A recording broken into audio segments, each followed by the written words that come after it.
ડભોઈ સ્વતંત્રતા દિવસની પૂર્વ સંધ્યાના દિવસે ડભોઈ યુવા મોરચા દ્વારા મશાલ રેલી વિભાજન વિભીષિકા દિવસ નિમિત્તે નીકળતી હોય છે, જેમાં અખંડ ભારતને આઝાદ કરાવવા સંખ્યાબંધ દેશના વીરોએ જે બલિદાન આપ્યું તેમને યાદ કરી તેમને શ્રદ્ધાંજલિ આપવામાં આવતી હોય છે।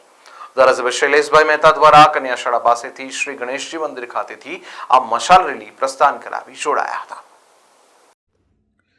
15મી ઓગસ્ટ સ્વતંત્રતા દિવસની પૂર્વ સંધ્યાએ આઝાદીના મહાપર્વ પૂર્વ સંધ્યાના વિભાજન વિભીષિકા દિવસ નિમિત્તે દેશને આઝાદ કરવા જે કોઈ વીર જવાનો શહીદ થયા તેમને શ્રદ્ધાંજલિ પાઠવવા હેતુ દર વર્ષે ડભોઈ યુવા મોરચા દ્વારા મશાલ રેલીનું આયોજન કરવામાં આવે છે।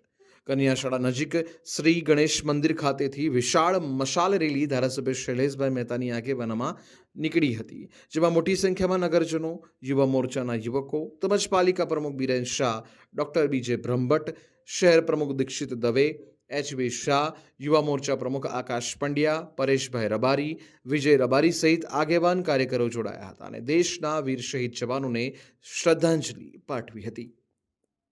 આજે 14મી ઓગસ્ટ વિભાજન વિભીષિકા દિવસ એટલે કે દેશના જે 1947માં ભાગલા પડ્યા એનું દુઃખ આજે પણ દેશવાસીઓના દિલમાં છે અને એના જ કારણે વર્ષોથી ભારતીય જનતા પાર્ટી વિભાજન વિભીષિકા દિવસ ઉજવે છે અને એ દિવસે યુવાનો દ્વારા મશાલ રેલી કાઢીને જાગૃતિ રાખવાનો અને દેશદાજ જીવતી રાખવાનો એ ભાગલા છે અખંડ ભારતના, એને યાદ કરીને ફરી અખંડ ભારત બનાવવાની નેમ લેવાનો મહાપર્વ છે।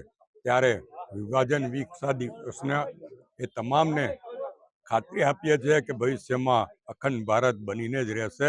ભારત માતા કી જય, વંદે માતરમ।